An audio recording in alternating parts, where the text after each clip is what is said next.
Welcome to Solo, the single person's guide to a remarkable life. Your host, a behavioral scientist and bachelor, talks to leading experts and successful singles about living solo and living well. Travel more, make things, sleep in when you want to. Here's the playbook for the person who is unapologetically unattached. Now, please welcome Dr. Peter McGraw. Welcome back. It's been great to see Solo's audience grow so fast, with so many people seeking to excel in their single lives.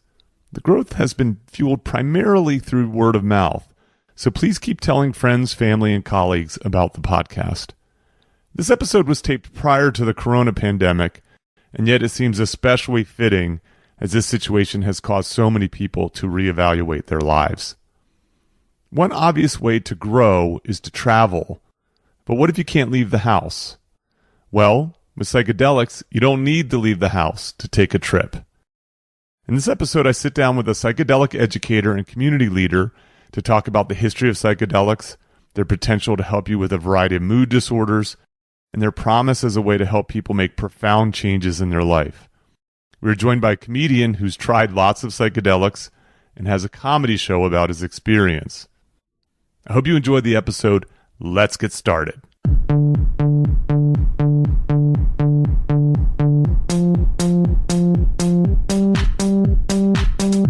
Welcome to Solo, the single person's guide to a remarkable life. I'm Peter McGraw. Today's first guest is Ashley Booth. Ashley has been a psychedelic educator and community leader in Southern California since 2014. She's the founder of the Southern California Psychedelic Society, the Aware Project, and a co-founder of Inner Space Integration. In 2016, she left a previous career in environmental science and is currently collecting her hours to become a licensed psychedelic-assisted psychotherapist. She's a co-founder and clinician at the California Center for Psychedelic Therapy and a co-therapist on the MAPS-sponsored clinical trials of MDMA-assisted psychotherapy for the treatment of PTSD. I swear all of this will make more sense after you've listened to this episode. Welcome, Ashley. Thank you. It's great to be here. My second guest is Shane Mauss. Shane is a professional comedian who specializes in comedy about science. He hosts the science podcast, Here We Are, and is touring with two shows. One is Stand Up Science, a half comedy and half science show, and the second is called Head Talks, which is a special psychedelic version of the show. The topic is psychedelics, not psychedelics being done. You can find him in the documentary film Psychonautics. He's a good friend, and he's a special contributor to my new book, Stick to Business. Welcome, Shane. Hey! So, this is one of my sort of most loosely prepared solo episodes, because I only have a few things that I want to make sure that we cover, and I'm open to hearing what you folks have to say, as you are the experts. And Pete's a planner. I am a planner. So I'll just tell you very quickly the ideas that I'd like us to cover. So one is, it'd be great to hear a bit about the history of psychedelics, what they are, what they do, and a little bit of putting them in current context. This is something that Shane does in his hilarious stand-up show, A Good Trip. Yep. A Good Trip. I'd like to talk a little bit about some of the medicinal uses of psychedelics, the stuff that you're doing, Ashley, with all those acronyms and all those institutes and so on. Mm-hmm. I think there's some really cool stuff that's happening in the world that Very I don't cool. think a lot of people know about. Mm-hmm. And then I'd like us to talk a little bit about the use of psychedelics as a tool to perhaps enhance your life. For sure. And Shane just perked up a little bit at that point. And the reason I want to talk about that last one is that I think that solo living and living unapologetically unattached and kind of going against the grains and the norms of society requires a different perspective. And one thing that seems clear to me is that psychedelics can really help people gain a different perspective and not only just gain a different perspective, but be comfortable with a different perspective.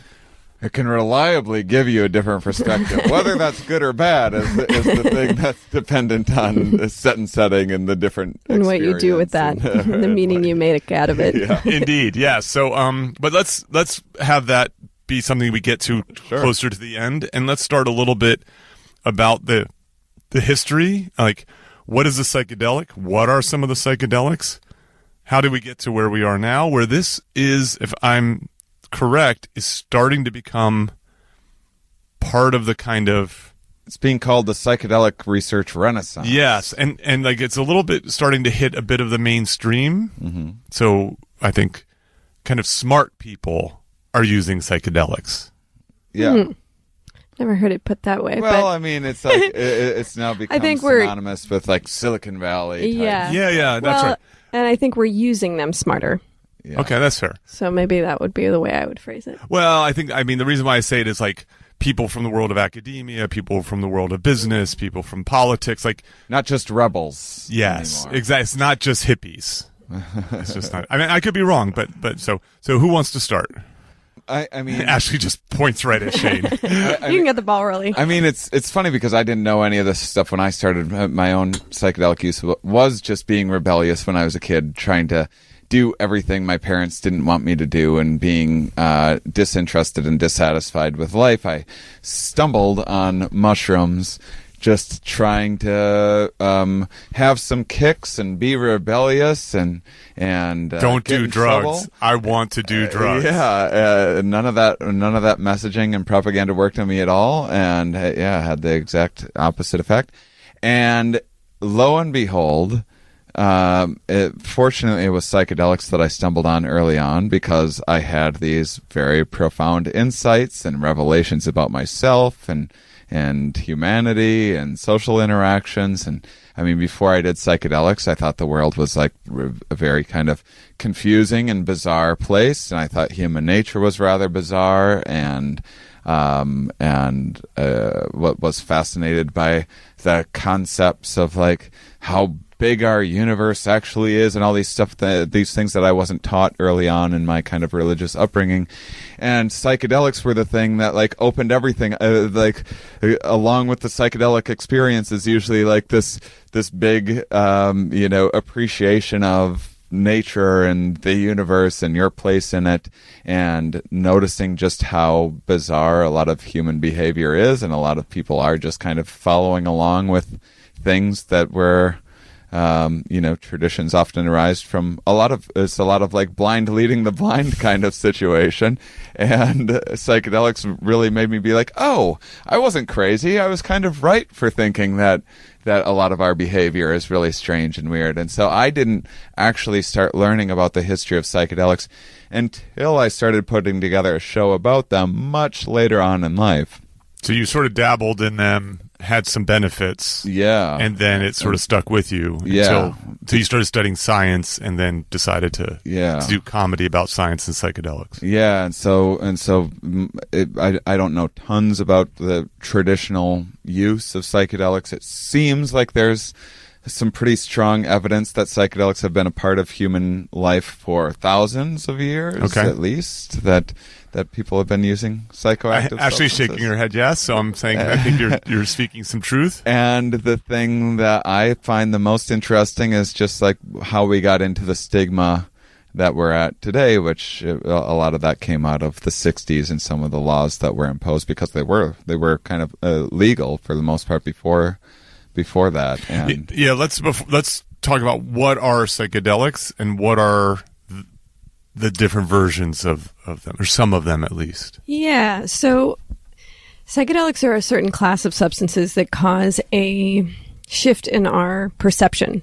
So I like to think of them as more of like in a spectrum, because there are lots of things that change the way we feel or our emotions, or, we drink coffee and that makes us feel differently. We drink alcohol, that makes us feel differently. So seeing that in a spectrum, I think also helps us see there are good things and bad things to all substances. And there's not necessarily, opiates can be good for pain management. Yes. They can be bad when they are abused. caffeine can be good in certain contexts and not good in others. And so I think psychedelics... As Shane reaches for a cup of coffee. Like, for example, if I was drinking coffee right now, that would be a huge mistake. Right. Yes. So for psychedelics, one of the things that I think is different than others is that they tend to come with a certain level of perspective change that Stan Grof, who's a researcher that's been around for many decades and when it was part of that first wave of research, he coined the term holotropic. And I really like that phrase because it means holo means wholeness and tropic means moving towards. So he considered the types of activities and substances that move us towards wholeness. So, meditation, things that are kind of self-reflective that help us bring more awareness to ourselves. Mm-hmm. And psychedelics have this ability to be able to bring in mind spaces that bring this self-awareness and maybe a reflection on where we're not in our wholeness. Yeah, I believe the word psychedelic itself means mind manifesting. Mind manifesting. And I love, and the word psyche actually comes from the goddess of love, which I like that interpretation even better because it's not just mind, but it's also, there's an emotional component to it.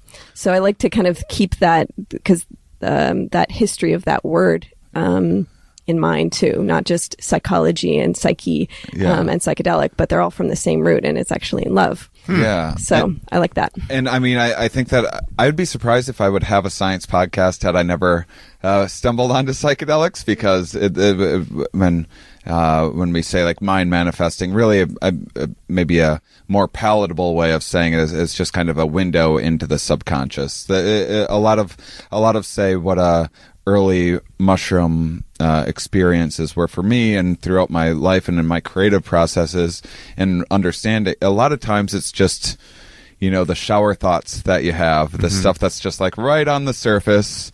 Clearly your brain's been churning away on this for a while, and then something clicks into place and you have this insight, and which is usually very exciting. And again, whether that's a right or a wrong insight is one thing that bears out over time, and whether you act on it and what you do with it is one thing. But that, I mean, those are the moments that I think most people in life, I mean, are part of what makes life really exciting and special, is when you're like, oh man, I got it. I figured out that thing. And psychedelics for me are often kind of just that on steroids, where you're hoping for a couple of those experiences a few times a month regularly in life. A psychedelic experience can have 30 of those in a given evening, or one really life-changing one.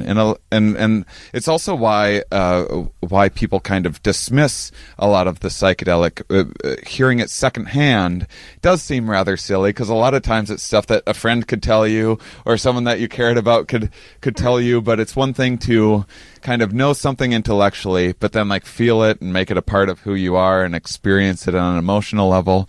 And so a lot of the psychedelic takeaways sound like something that's already like embroidered in your grandma's decorative pillow somewhere, of like, home is where the heart is. I get it now. Yeah, I have so I mean, for someone who's listening who hasn't done psychedelics, this probably so far sounds rather peculiar, but assured we're gonna get a little bit deeper into this. So it seems to me like there's this notion, like I might use the term an insight, and it might be an insight that sticks, right? So then it's not just that you begin to see yourself and the world differently, but it may then have a profound effect on how you behave. Mm-hmm. That seems to be one of the elements of psychedelics. Yeah, and I think a lot about intrinsic versus extrinsic change. Mm-hmm. Like you were saying, like, someone can be like, you really should be drinking less, and that's coming from externally. But if you have an experience that's coming from intrinsically inside of you and you're like, oh, I really do need to drink less,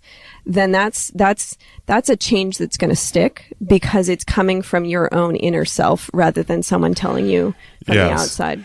I think so. I read the Michael Pollan book, Changing Your Mind. Once that book came out, How to Change Your Mind. How to Change Your Mind. Mm-hmm. I'm sorry. Yes, How to Change Your Mind. He should have called it Changing Your Mind. Good luck changing his mind on that. Yeah.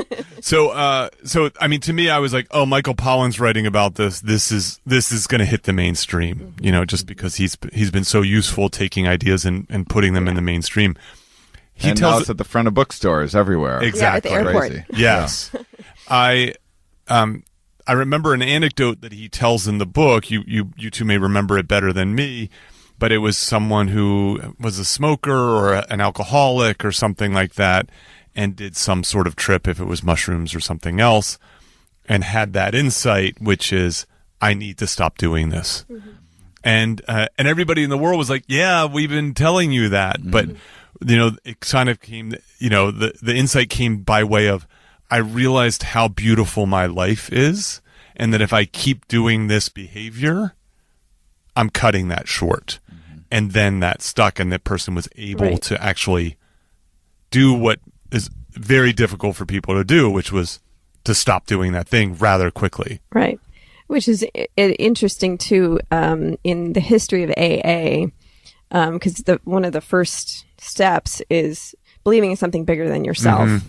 And the person that founded AA, or one of the founders, Bill Wilson, actually got into psychedelics, and he found that having the psychedelic experience helped with that first step. And he was actually a proponent of having LSD be the first step in AA, which that doesn't get publicized for obvious reasons. Yes. The friends of Bill actually took that little part out of it. Right, exactly.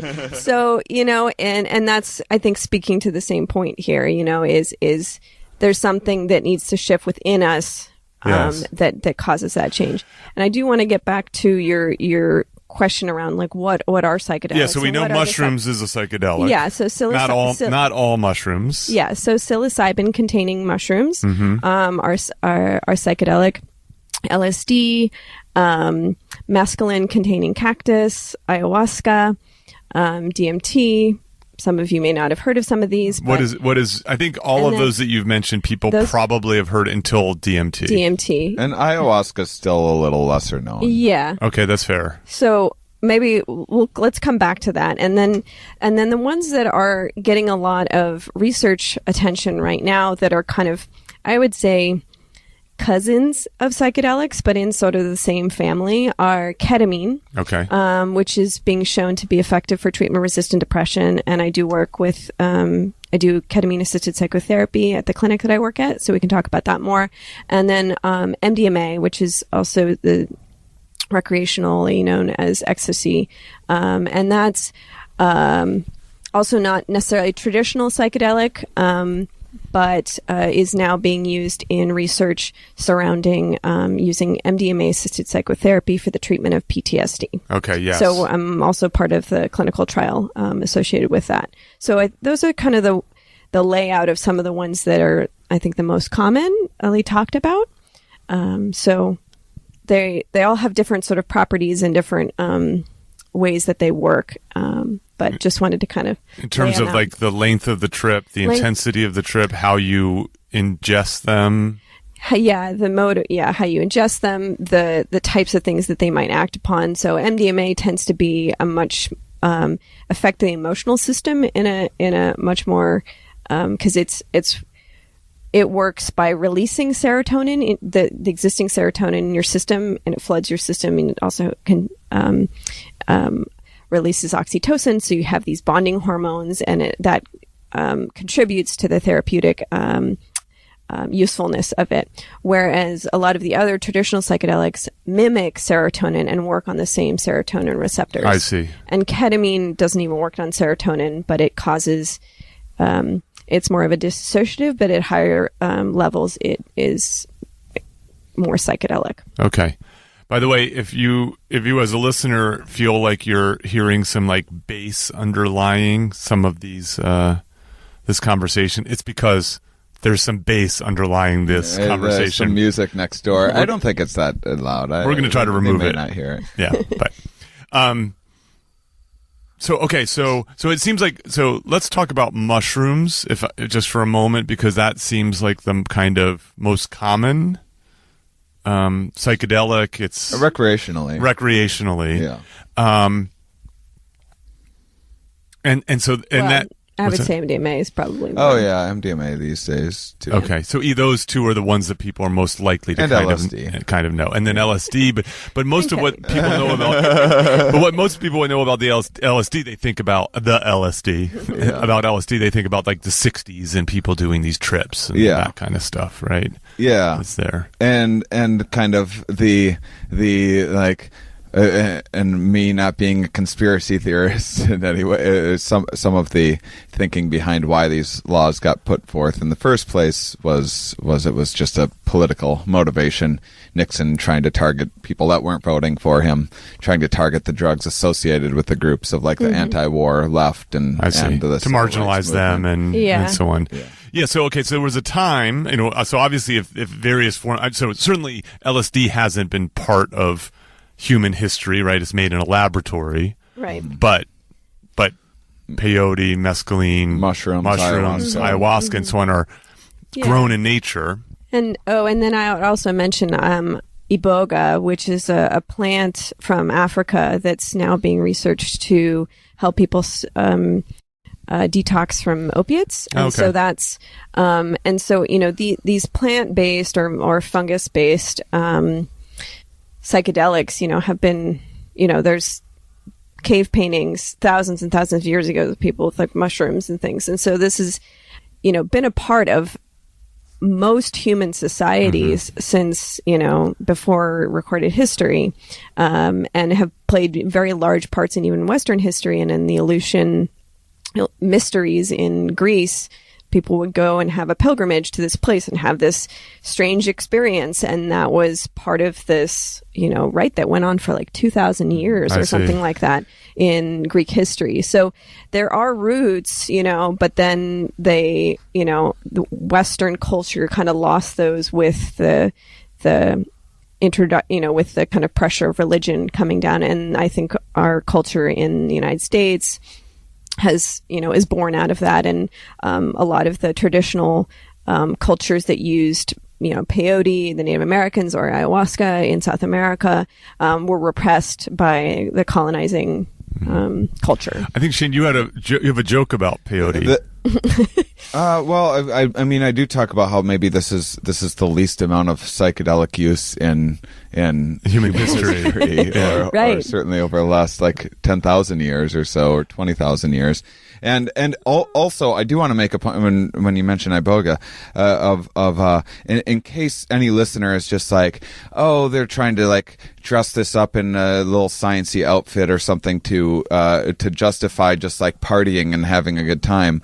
Iboga is something that like you need to be in a pretty desperate situation to attempt it. I remember Rick Doblin, the founder of MAPS. I was thinking about doing iboga for during my documentary for psychonautics, and I asked him, and I was like, Rick, I heard that iboga could be like I'm thinking about doing it, but I've heard it can be like a 12-hour nightmare. And he's like, oh no, it can be much longer than that. So a lot of these experiences aren't just for shits and giggles, maybe shits in some cases, but. That's the ayahuasca. Yes. Yeah, but like these are often very difficult experiences, and that's really the importance of also informing people and before they like go to a music festival and try ecstasy or mushrooms or LSD for the first time, being aware. Fortunately, now there's a lot more organizations like Dance Safe and other places trying to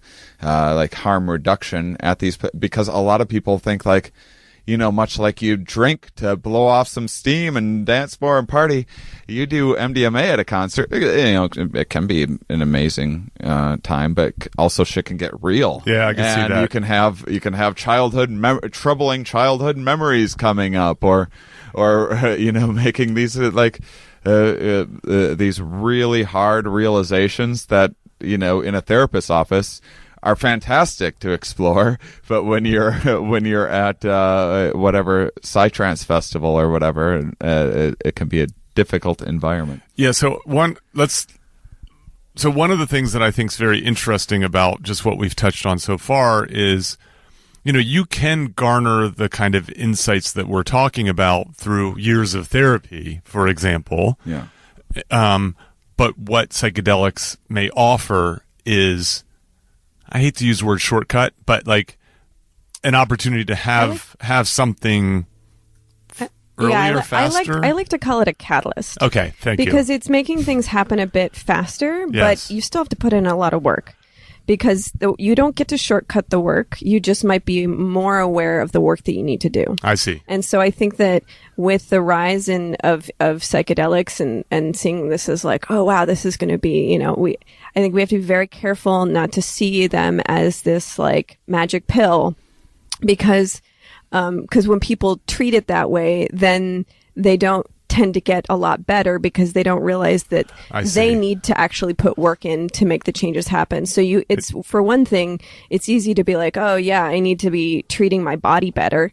But then once you get out of that experience, then you're like, okay, now I need to put steps into place to make sure that like I'm keeping this insight alive. I see, yes. And turn it into a level of like there's, discipline. So, and I think that the crossover between Eastern mysticism and meditation and why those got brought into the culture and sought out by people that had done psychedelics in the 60s was because they do pair well, because you have these big insights, you have these, can have unitive experiences, and then what do you do with that? Mm-hmm. How do you maintain that sense of openness or connectedness later? I see. It makes sense. So what I think in terms of a catalyst, just a personal example from my own experiences, what I found to happen like pretty reliably, not every time, but some of the best experiences that I had, usually like by myself, is I'll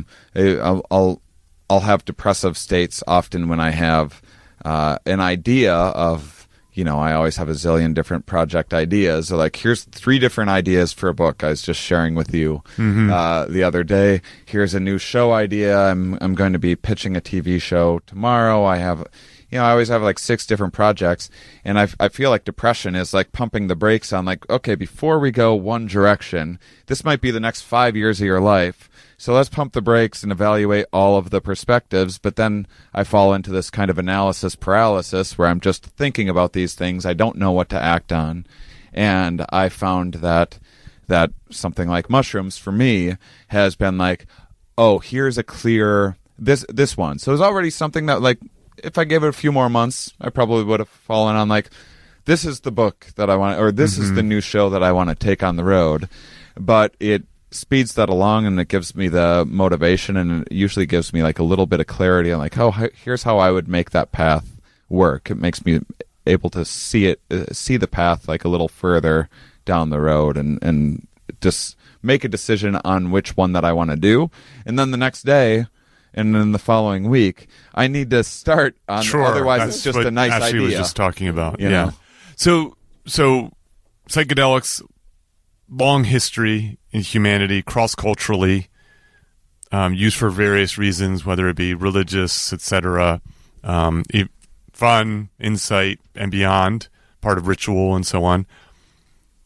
In the 60s, became criminalized in the United States for the reasons that you're alluding to. One of the things that was happening, to my understanding, was there actually was a fairly substantial amount of science that was happening at the time also that was exploring the usefulness of psychedelics in terms of helping people who are struggling with what? All sorts of things. Right. A lot of the research, especially with LSD, was not acknowledged really. Yeah, it was one of the deep most in journals. Yeah, well, and it was one of the most highly researched single substance at the time, and there's like thousands of papers written on LSD. And that's where it started as a therapeutic aid, right? Decades before. And these are top universities. This is not like this is Harvard. Because there wasn't any stigma at that time. Yes. They were just Sandoz, the people that developed it, just sent it out to people to be like, what do we use this for? And so all sorts of people were testing it on all sorts of things. And so it was just a very exploratory time without the level of stigma, but also not the same level of research rigor yes. that we have now. That's something I think that's important, right? So a lot has happened when it comes to experimental methods that have improved in the last 50 years. And so that work has some flaws to it, even though it doesn't wipe out the promise that psychedelics reveal. And more... or that the research reveals. MDMA was more modern in like the late 70s, early 80s, and that was first used as couples therapy. Oh, is that right? Yeah. Before it was hit the streets and became a recreational thing. I see. It was first couples therapy. Interesting. Yeah. So when psychedelics were given this designation as a Schedule 1 yeah, drug. in 1970, Okay. when all the drugs got scheduled. Okay, which means there's 1, 2, 3, 4 kind of thing. Right. So in Schedule 2, there's like cocaine, Right. amphetamines, pain pills. And what's 1?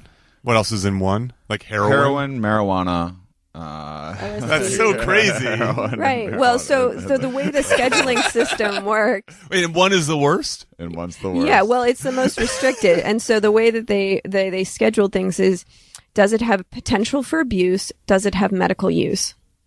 And so the tricky thing about psychedelics is that they put it into that scheduling system, ignoring all of the research that had been previously done on it, Right. saying that there is no medical use. Then they clamped down on all the science, so you couldn't prove if it had medical use or not. So I it was see. this catch-22 where you can't, they're put it in this category and you can't prove that it is It there doesn't or not. I see. Fascinating. When there was already plenty of research to say that there was use. And if this was a public health thing, you could just as easily make something a Schedule 2 or a Schedule 3. I mean, cocaine is very illegal, and you can still go to jail if that's an effective deterrent, which is probably not. But regardless, if that's what the point is, you can, have those penalties in place, still making something a Schedule 2 or a Schedule 3. The only thing that Schedule 1 effectively does is make it so that it's near impossible to Right. research. to do research, Well, I see.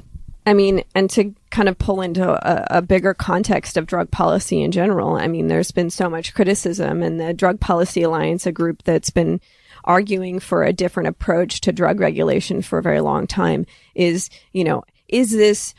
drug use a criminal issue Or a health issue. or is it a health issue? Yeah, that's right. And so the way that we've structured everything shapes the way that we're viewing everything in general, and shapes the way that we view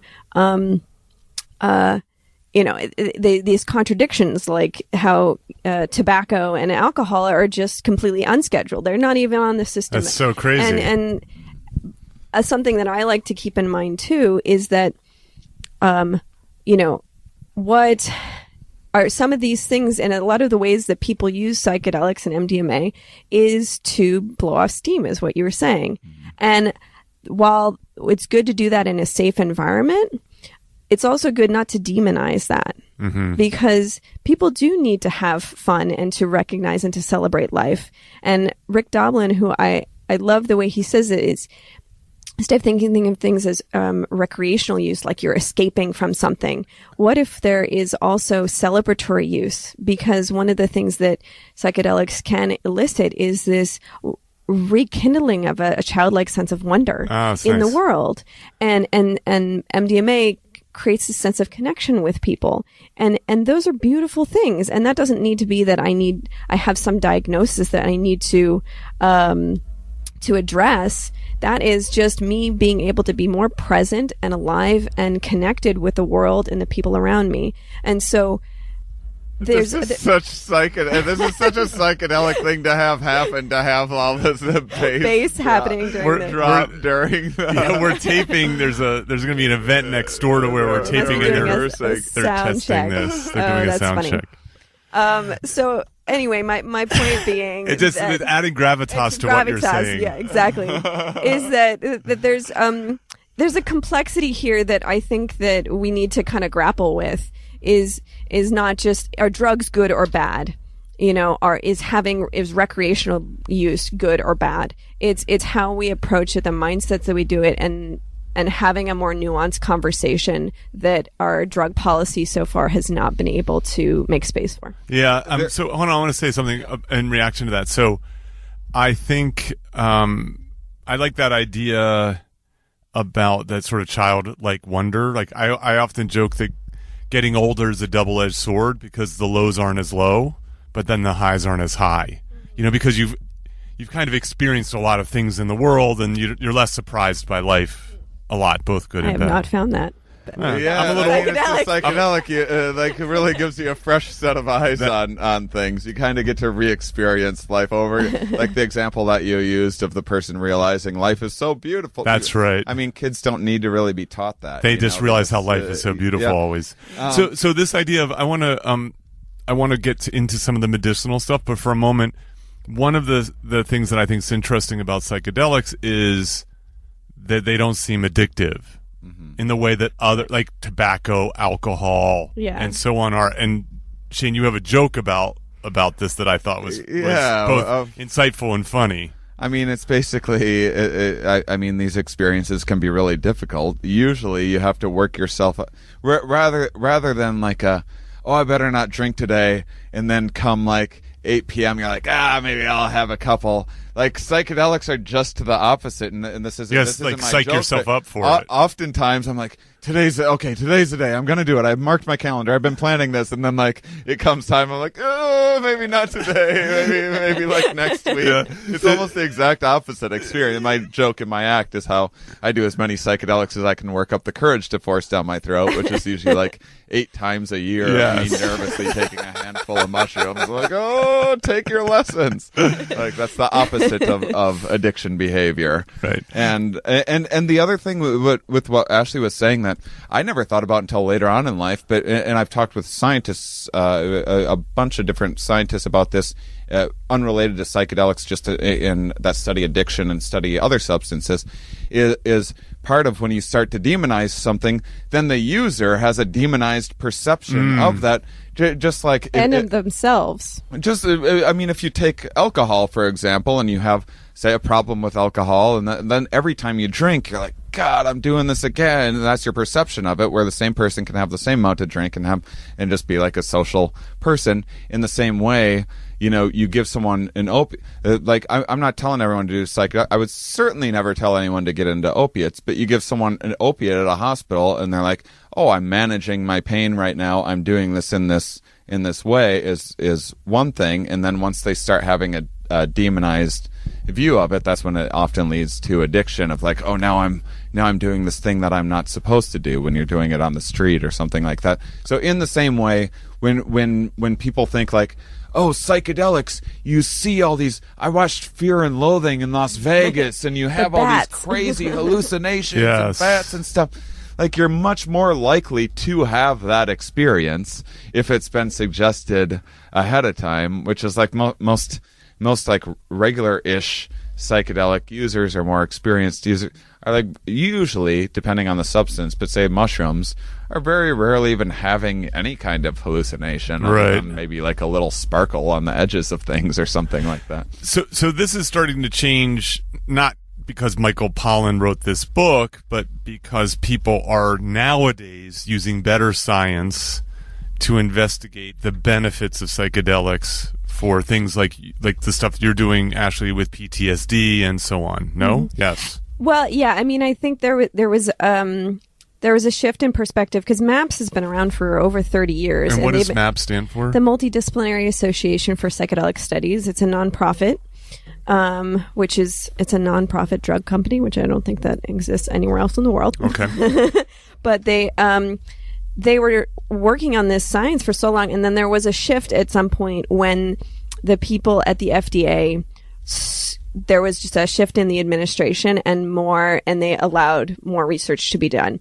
And so that thawing started to happen. And so from there, more research has been able to become more available. The thing is that right now, though, because these are Schedule 1 substances, you can't get government funding to research them. I see. So all the research that's being done right now, MAPS has been getting donations from private donors. And then there are other companies that are coming on to line on that are bringing their own funding to do this. There's no research. And so what I'm really excited about is that once we can get some of these substances through the FDA system, show that they are safe and effective for certain conditions, then that's going to force the government to change the scheduling of those substances, which is going to allow government funding to be able to be applied for and then put towards the research. And then that will be when we will have the research renaissance, because then we can actually, all these questions that we had to scrounge money for just to answer, get very small sample sizes to answer, we're going to be able to get this funding and do the research. So that, I think, that's going to be when the floodgates really open, at least on the research end of things. I see. And so what are some, what's that? I mean, imagine how crazy is so just imagine instead that psychedelics actually were just like, not only as dangerous as like the people back then that put these laws into place, but say they were more dangerous. Say mushrooms were just this surefire way to become insane and everything. You would still want science to look into that. It'd be like, there's this coronavirus. Stuff seems really dangerous. Let's make it a Schedule 1 so that no scientist can ever study the corona. Right. Like, it's so insane. It's so anti-science. Like, the foundation, I mean, my background before I got into this level of research was in environmental science. And one of the things that is carried through, I think, as a core principle in myself is curiosity. Like, if I take something and it makes my brain different, I want to know more about that. That is really interesting. And why would we shut down curiosity and the scientific process of discovery just because there's political fear? That's fair. Now, of course, though, the thing that's going to really get it changed is if the indications are that it is useful. Right. And so can you give kind of Sure. a few examples of some of the early work and what is it suggesting? Yeah, so I'll speak to the MAPS work because that's the most fresh, I know the most about right here. I'll have some more bass to back up what I'm saying. They're just like, well, we haven't tested this music enough. How does it sound at Spinal Tap 11? I've got like this wild water that's shaking here. Yeah. I'm sorry to the listeners if this is the problem. I don't know. I mean, what a funny episode to have this happen. It's true. It's so fitting. There's the serendipitousness. All right. So as far as MAPS goes, the FDA process of getting a drug made into a medicine goes through these different phases. And so phase 1 is when you're doing kind of beta testing on healthy volunteers, to make sure that it's at least safe enough. Then you go to phase 2 and then you start to use the drug on a particular population that you're looking at. So for MAPS, it's for people that have PTSD. And then once you've proven the concept, that's like treatment-resistant PTSD was what they did mostly in phase 2. Once they show that is safe and shows effectiveness, which it did in the phase 2 clinical trials, they could show that people with chronic treatment-resistant depression, which means that they had PTSD for on average of 10 years or more, or on average of 10 years, and between 50 to 80% of people, approximately, after 2 to 3 treatments with MDMA-assisted psychotherapy and associated therapy around it, 50 to 80% of people were not diagnosable with PTSD anymore. That's incredible. Right. And those are huge numbers. That's huge effect. Huge numbers. Huge effect. That's not even mentioning that the other percentage, or something like 98%, had lowered PTSD. So they still had PTSD, but they had lower symptoms than when they had started. I see. And what was it's almost near 100 people that it's working or improving. And what's interesting is that it continues to improve. Like, people, their scores kept dropping. 3 months, 6 months, years, 2 years later, which is speaking to a completely different model of medicine. Yes. We're not symptom managing anymore. We are getting to the root of the symptoms, and we're supporting the system to heal from that place, which is more of a true healing place. I see. But where's the profit in that? Exactly. That's the tricky thing. Where is the profit in that? If you can't sell someone a pill over and over and over Right. again. and then if they stop taking it, they become suicidal. So they're, a pharmaceutical company can't can't like hold a gun to your head and make you take their pill, but they can give you a pill where if you stop taking it, you'll hold a gun to your own head. It's a very clever way of keeping people buying your product. Right. And so how do you monetize a psychedelic, which is an experiential change rather than a chemical change? Right. And the thing is, too, that all psychedelics are all off patent. So you're not going to be able to, and so even if you were going to make the drug, so the thing is that who is going to put money into putting things through the very expensive millions and millions of dollars to put this through the FDA system? Okay. To be able to put, and so ketamine has been in a really interesting place. So ketamine is a Schedule III drug. It's been used for decades and decades for anesthesia. It's very, very safe. They use it on children to do surgery. And then some people realized that it was also helpful for people that had depression. So the thing is that ketamine's off patent, and to get the FDA to prove or to acknowledge that ketamine is a safe and effective treatment for depression, someone has to take it through the whole phase system of the FDA, which is very expensive. And if it's an off patent thing, no one's going to spend money to do that, which means if you don't have the FDA saying that this is an approved treatment for depression, then the insurance companies won't cover it. I see. And so you have a very effective treatment based off of academic research to show that this is an effective treatment for treatment-resistant depression, but the insurance companies aren't going to cover it. I see. So there's companies that have now made a slightly different version of ketamine where they've patented that certain pathway to make one half of the ketamine mixture so that they can patent it and make money off of it, and then they charge a lot of money for it. So it really highlights some of the flaws in the system that we have in drug development and for wellness. While it is great that we're putting things through, all these different hoops to show that they are safe and effective, which is great, but then what is that holding back from treatments that are very effective but that aren't going to make people money? I see. Okay, so I could tell both of you are disillusioned, upset by this situation and system, and having to fight through it. But there does seem to be some hope, right? Like, yeah. in the same way that marijuana was a Schedule I drug, and now It still is. It still is, but you can walk down the street from where I live right now and buy it because it's a state.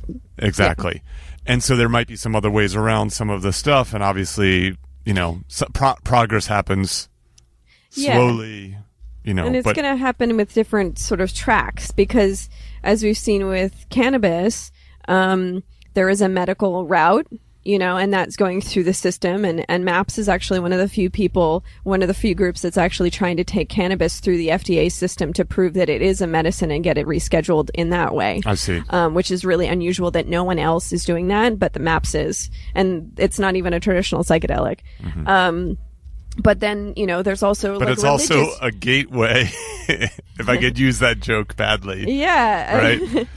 Yeah. It serves as a gateway. You do it with marijuana, then you have a playbook right to do it with other psychedelics. Yeah. Well, at this rate, probably MDMA is going to beat out cannabis, but...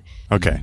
But point taken. But the other routes are, religious use, in terms of the peyote being used in ceremonial settings, ayahuasca used in ceremonial settings, mushrooms used in ceremonial settings. And then there's also sort of like a, freedom of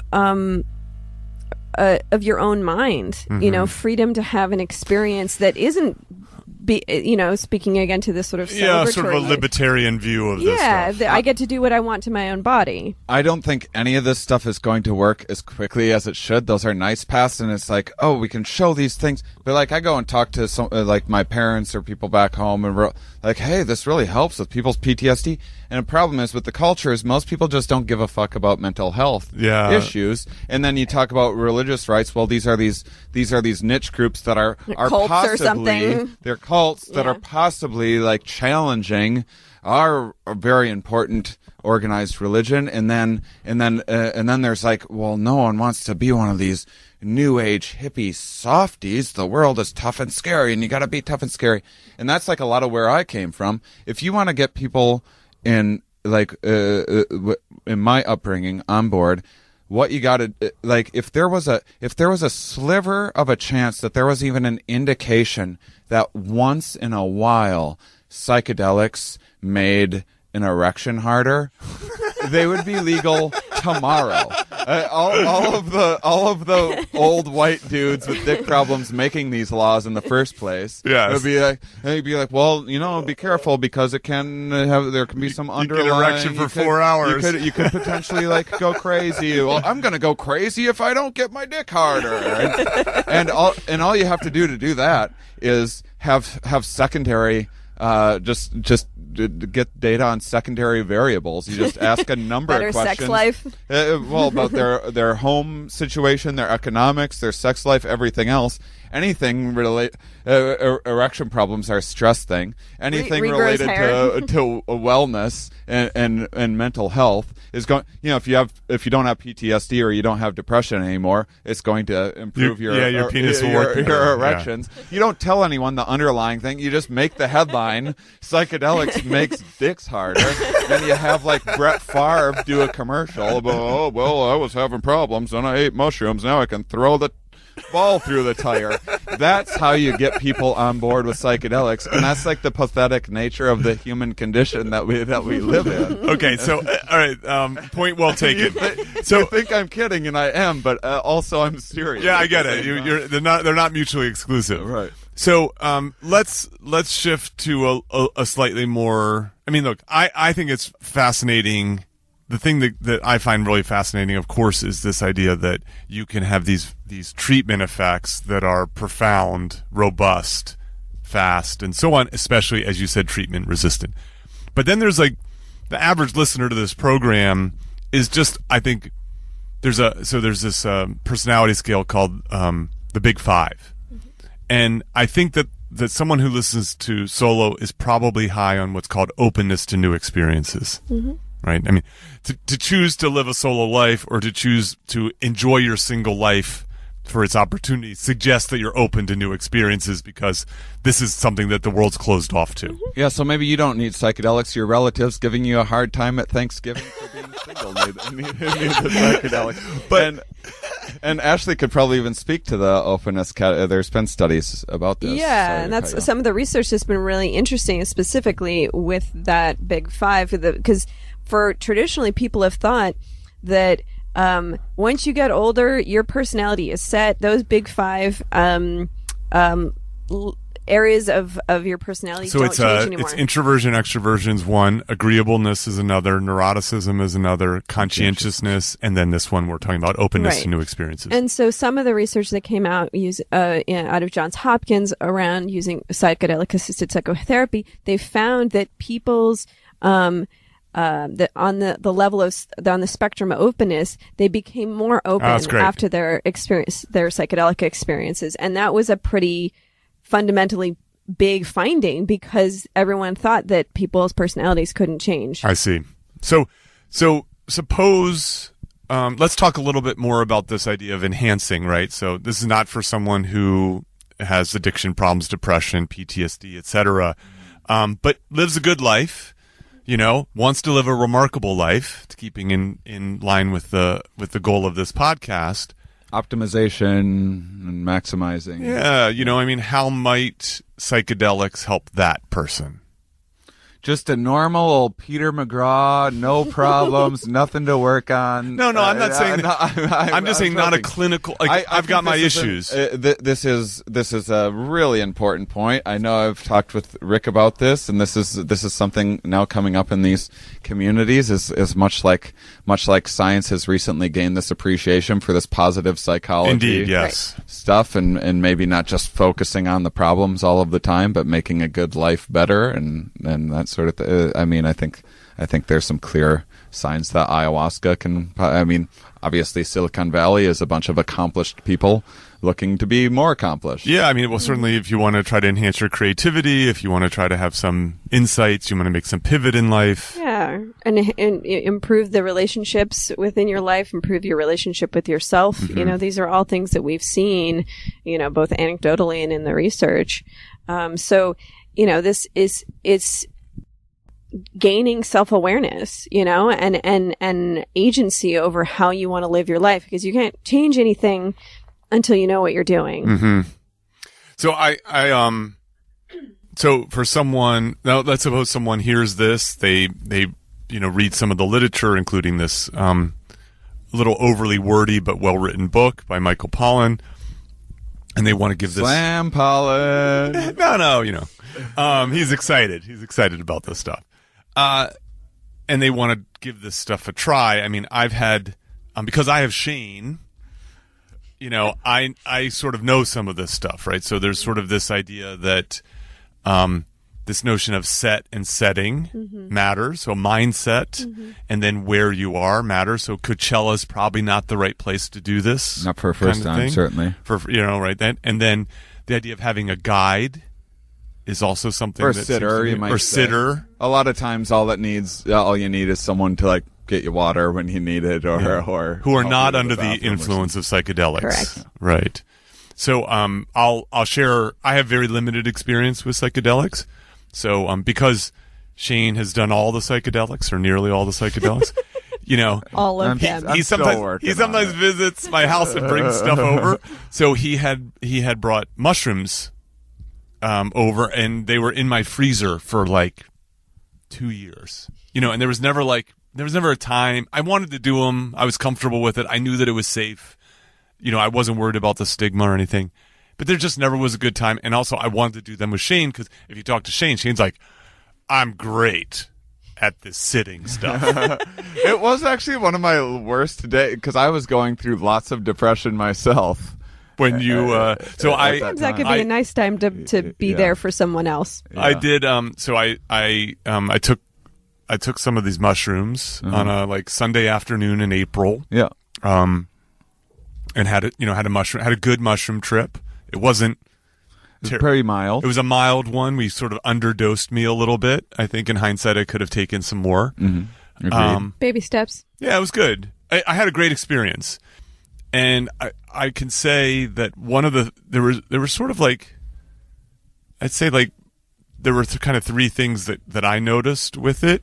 So one is it helped having Shane there, because he sort of talked me through. He's like, oh, your stomach might get a little bit upset here. It's just your body recognizing that this sort of foreign thing is in here. At some point he said, we might want to go for a walk, get out of the house, get out into nature. And I was like, I was just going to suggest that kind of thing.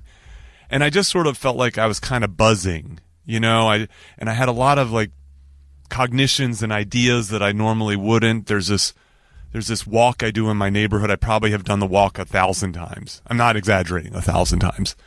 And it's just it's like a 25-minute walk, and it takes you through this little, what's called the growing gardens, where people can have their little plot of land where they might grow some vegetables and fruits and so on. And I wanted to do that walk under the influence. I don't know if is that the right word.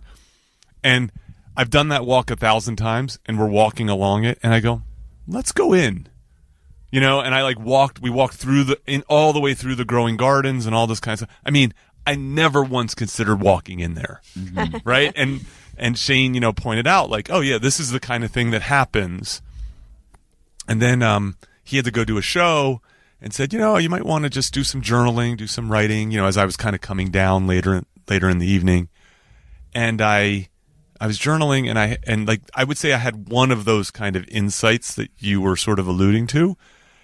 So we had, when we were walking through Boulder, I ran into this guy, Andrew, who lives in Boulder. And he's a bit of a Boulder, he's like a highly involved Boulder person. And I chatted with him for a bit, and while we walked away, I said, Andrew is just one of the more generous people I know. He'll tweet, hey, I'm going to the airport. Does anybody need a ride? And I was like, I never would do that, because I don't want to deal with giving someone a ride. I just want to get to the airport, kind of thing. And so that night I was journaling, and I was talking about running into Andrew, and then I started writing about generosity, and I formulated a plan in which I could, because of my solo lifestyle, and because I don't have to pay for children, I have resources. And I thought about, how can I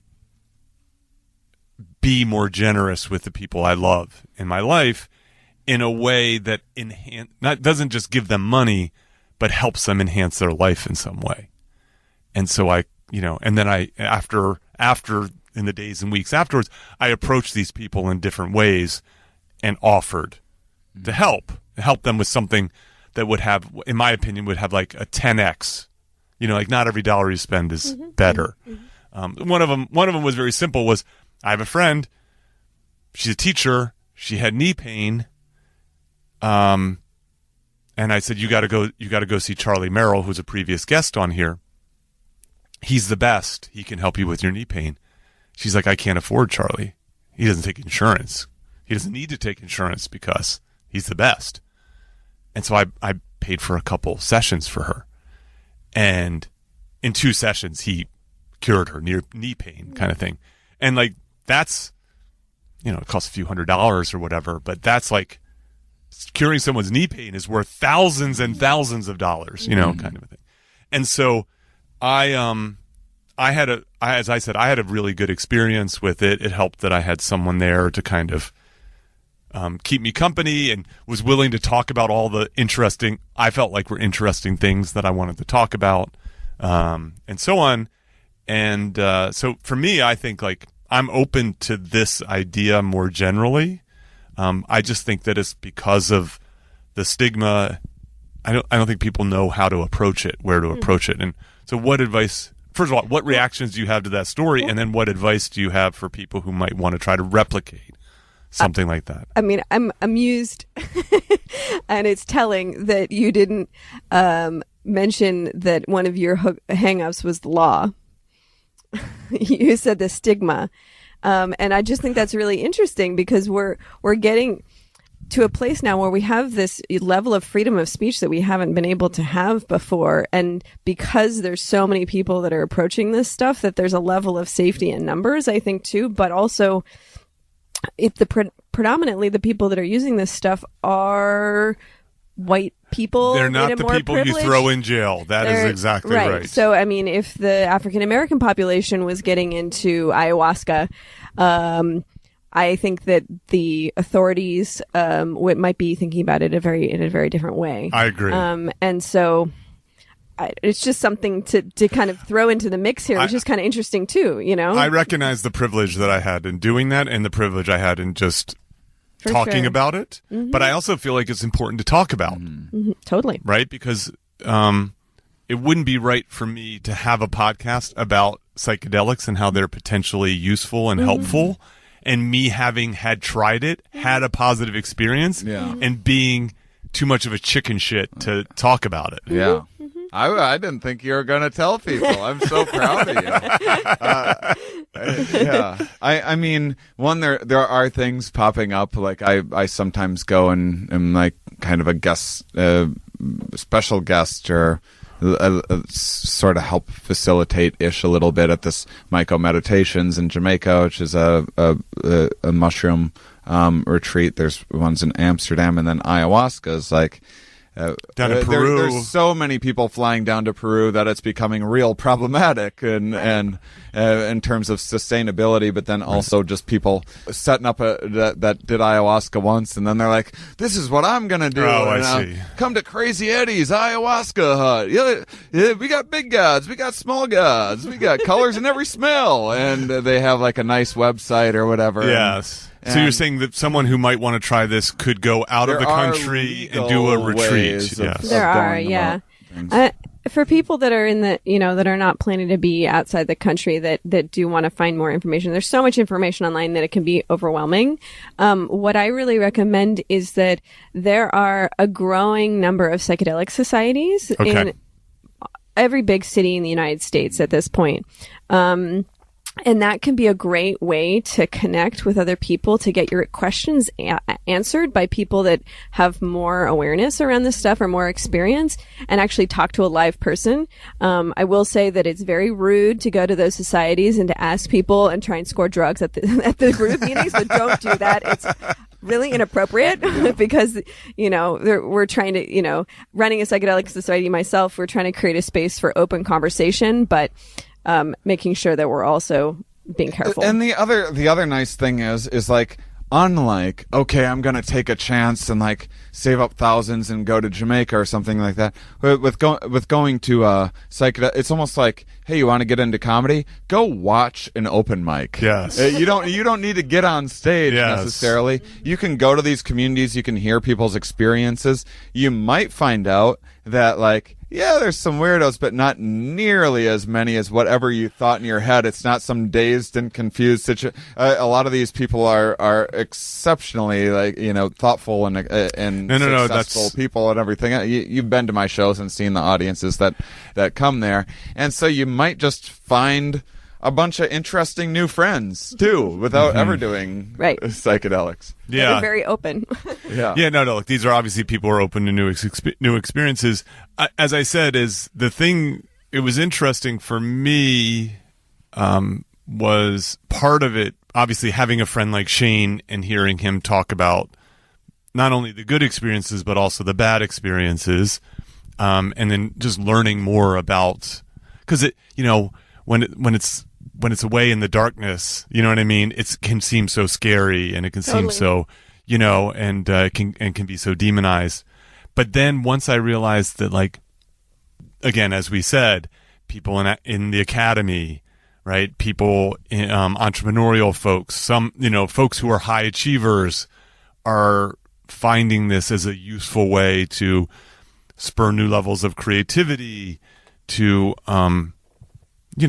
make improvements in their life, as you said, to be, I'm more connected to those people that I approached with this offer, so to speak. It helped demonstrate how much I love them, and so on. So so aside from a sitter, getting the right setting, dose and important. Mindset and dose. Okay. Yeah. Community.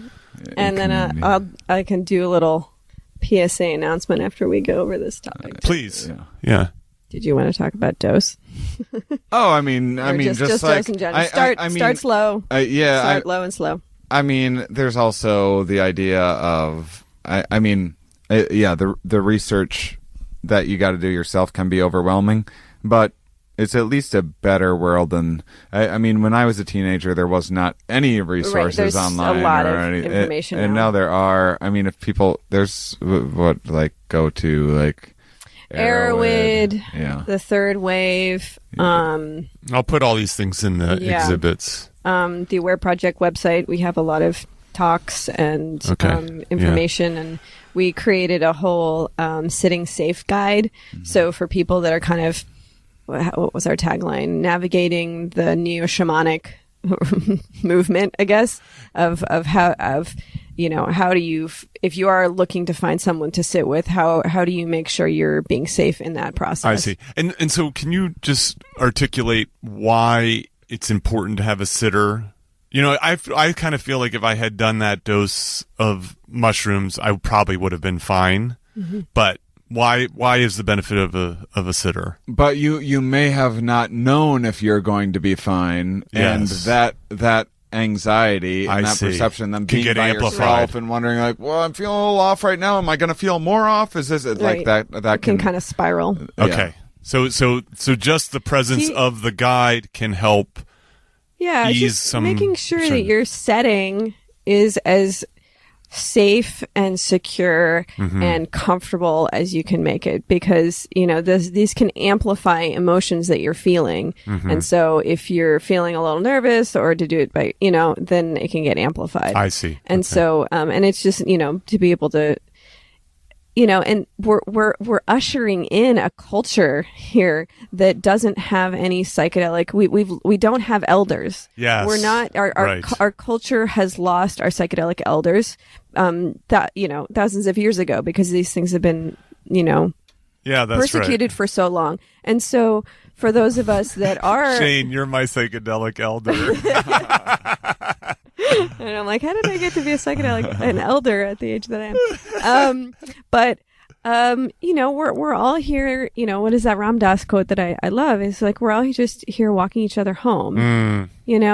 And one model of how psychedelics could be implemented into our culture in the future in a post drug war age is that maybe instead of having, we've got driver's license, maybe you get a tripper's license. Oh, that's and interesting. you have to go to tripper school or something, and you have to learn, like, how do you handle anxiety that comes up, or how do you handle paranoia, or how do you handle, oh, I think I'm God and I'm going to be a messiah, like these standard sort of things that kind of happen, and I'm making fun of it, but like learning these skill sets so that then maybe you graduate and then you can do it on your own. Yes. I mean, I think the parallel a little bit is weed.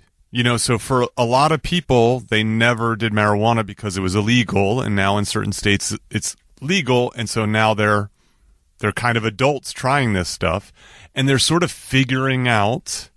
And I mean, I think that there needs to be a lot more harm reduction in terms of, because, now the way that, like, so many people are eating these edibles, yes. and then, and then they're having these really challenging experiences that get very psychedelic. That's right. And they aren't prepared for that, and they don't have that skill set to be able to manage themselves or to know how to dose themselves, or an industry that has a very good dosing scheme. Like, why would you put a very psychoactive thing in cookies? Like, I just want to eat more cookies. That makes you want to eat cookies. Want to eat cookies. It's just like, I don't get it. Yes. No, but my point in bringing that up is that what's happening is there's a lot of people who are figuring this out, right? They're like, oh, I mean, like I have friends who are like, 5 milligrams is too little, 15 is too much, 10's like a sweet spot. And then another person's like, I need to do 35 milligrams in order to have anything happen, right? And so there's a little bit of it. How do you know that? Until you start to experience it, and you're better off to kind of go a little too low to start than a little too high.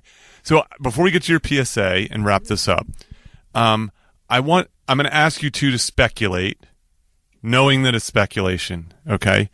So this is a podcast that has a positive view of single living. It's designed around this idea that that single life provides opportunity, time, energy, resources to do different things. Whether it be to travel the world, build a new business, make art, kind of just think differently about the world and think about other ways that you can enhance your living. And so,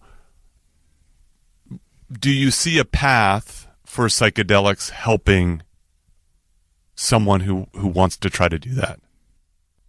I mean, yeah. Okay, what is the path for that specific demographic?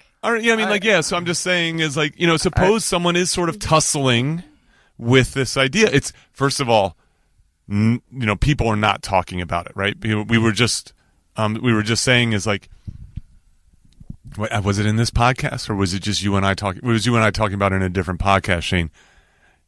You're the person at Thanksgiving dinner, right? You're the single person at the table, and yet you're happy with your life, and everyone's telling you that you shouldn't be happy with your life. Mm-hmm.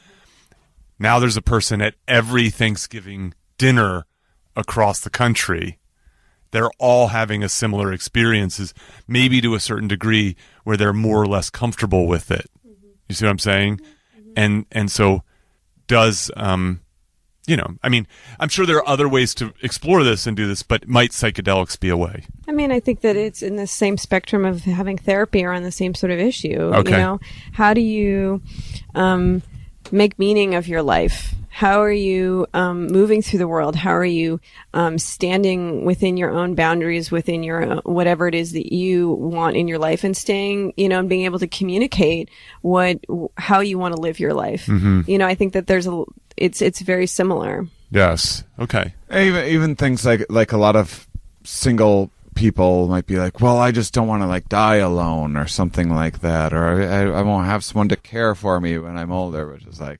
By the way, half of us die alone. Just go on record. Well, I'm not saying any of it's right. I'm saying this is what I hear. Yes, right. I mean, there's no guarantees your kids are going to be helping you out in any way when you're old. But I mean, a lot of these experiences are very good at taking a deep look into that, what your fears, what your hang-ups might be around mortality. That's a very common experience, is kind of thinking about how short life can be, and what life is about, and how to create your own meaning in life. Because at the end of the day, I think that what a lot of people misunderstand is a lot of people just assume that there's like one unified single meaning in life, and we just got to find it. We just got to find it, and it's that single goal that we're all going to get to.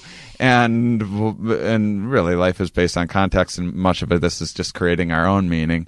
And man, psychedelics are all about that. Like, oh yeah, this is all open to interpretation, and I can build on my own interpretation. Yeah. So actually, if I could, hearing you two react to this, I realize I've asked the wrong question. All right, we'll give you one more chance. I appreciate it. then I'm going to cut myself off. I think the question is single or not. Yeah. What I hear is, if you want to live a remarkable life, psychedelics have the possibility, in the same way that therapy has possibility, is the way that reading philosophy, introspecting, and so on have the ability to give you some clarity about how beautiful life can be, how you might make positive change in your life, and so on. And if you're married and you're wanting to live a single life, MDMA is a terrific couples, much more pleasant than usual divorce proceedings. But it helps if both of you are much more heart-opening experience where you're able to reveal the things that have been hard to talk about in the past. You know, it's funny. There's I'm a fan of I don't watch much TV, but I really do enjoy the show Mad Men. And psychedelics come up in Mad Men as the show transitions into the 60s, away from this very 50s focused culture. And there's so Roger Sterling marries this very young woman and has a bad marriage with it, and they both do acid or LSD. They both do LSD, and they decide to get divorced while on the trip. You know. Man, I didn't even like doing MDMA until I finally did it because I'd done it in like some party settings, and I was like, I mean, I guess it's fun, but it's not like I'm not getting out of it what I expect. You know, I do psychedelics to learn and investigate and become more curious and creative. I see, and I wasn't getting that. In the few, I done it so few times just because I just didn't really enjoy it, and then I did it with a significant other, and it was life-changing. Yeah, I mean, just the way in which you're able to open up about those things and have an honest conversation about that very stuff, but in a way that's coming from a very loving place, an accepting place. I mean, much of the nuts and bolts of some of the MDMA experience is inhibiting the amygdala and shutting down that same anxiety and fight or flight kind of response, and it seems to increase blood flow to the prefrontal cortex, which is like a lot of where this fancy processing and language stuff is coming from, and decision making. And so potentially, theoretically, you're able to look into things with like less fear and anxiety than you would normally, and be more thoughtful about it than normal, just because of the change of blood flow in your brain in that period of time. Also, you got a raging hard-on. Also, didn't you? No. We're messing with our strategy. Oh well. Yeah. Ashley, a lot of cuddling there. Yeah, lots of cuddling. Ashley, can you wrap this up with your PSA and any other thoughts that you have? Yeah. So, I mean, when engaging with psychedelics, this is a mental health issue fundamentally. And while there may be, getting to more kind of religious, spiritual places, if you're dealing with any kind of mental health condition, I highly recommend that you get support. There's a growing number of people that are mental health providers that are psychedelically friendly. And specifically with people that might have a history of bipolar, or have a family history of bipolar or schizophrenia, it doesn't cause breaks at least that's what the data has been showing. But if there's a predilection for it in your family or in your genetics, it can cause a problem like that.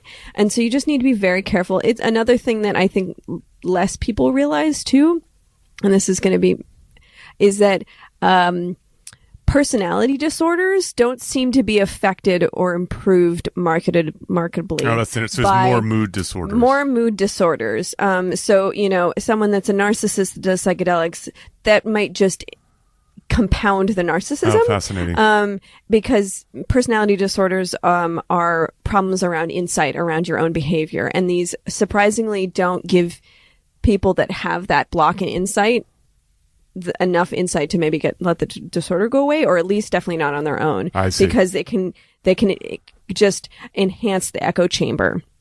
And so that's why we have, there's a lot of people in the psychedelic community that have tried these things because they know something's not right, and then they try psychedelics, but then it's just in compounding the problems that they're already having. And so you get a lot of people that are hungry to heal themselves in the psychedelic community, and that causes a lot of interesting characters. But just something to kind of keep in mind. These are not panaceas. We don't have a cultural heritage that knows how to hold this kind of thing. And so we just need to proceed with prudence. Yes. And just get connected to community, because there is that knowledge out there, and there are elders out there. You just need to connect with them. And there's a growing number of people that are becoming elders because we're all learning how to do this together. Mm-hmm. And we're learning a little bits from other cultures that have not lost their cultural traditions, but it's different when you bring that into our culture. I mean, you can't, the traditional shamanism it only applies to a certain extent when you're looking with modern Americans. Yes. So we're going through a evolutionary process here, and it's going to take a while, and it's probably going to be bumpy. And certain times as we learn how to integrate these things back into our culture again. Yeah, I'm really glad that you said that. Two things that I want to respond to.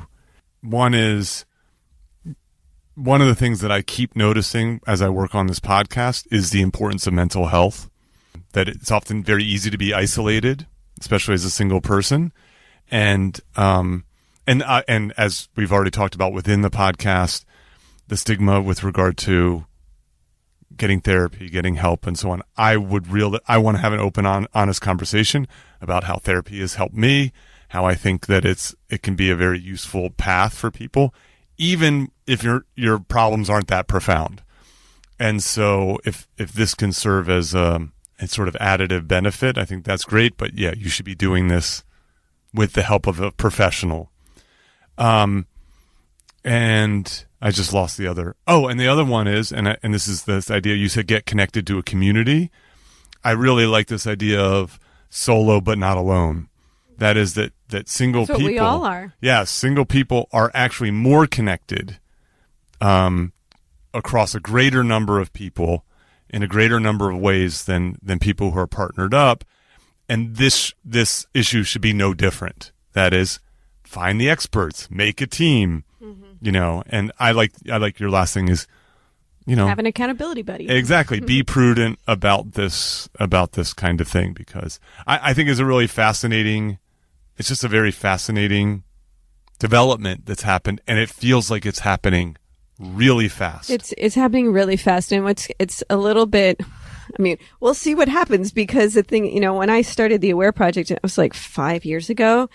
We were like one of the first psychedelic societies in the United States, and now there's like a whole bunch of them, and now there's like media stuff going on around all this stuff, and it's like, and the science is still plodding along at the same speed, and so, but the cultural awareness and hunger for this stuff is growing beyond exponentially, and so I don't know how this is going to kind of play out, because MDMA therapy is not going to be available for a few years if it passes through, but even then, unless you have severe PTSD, most people are not going to have access to this, and so it's going to create a really interesting dynamic for a while, and really put a lot of people going into the underground to get guides with no regulation under there, and a lot of people being like, oh, well, I had this one experience and now I want to become a guide, and it's so there's still a lot of things that we need to be cautious of, and to hold this, while the movement's growing and this awareness is growing, we still need to be very careful that it doesn't get destabilized. Indeed.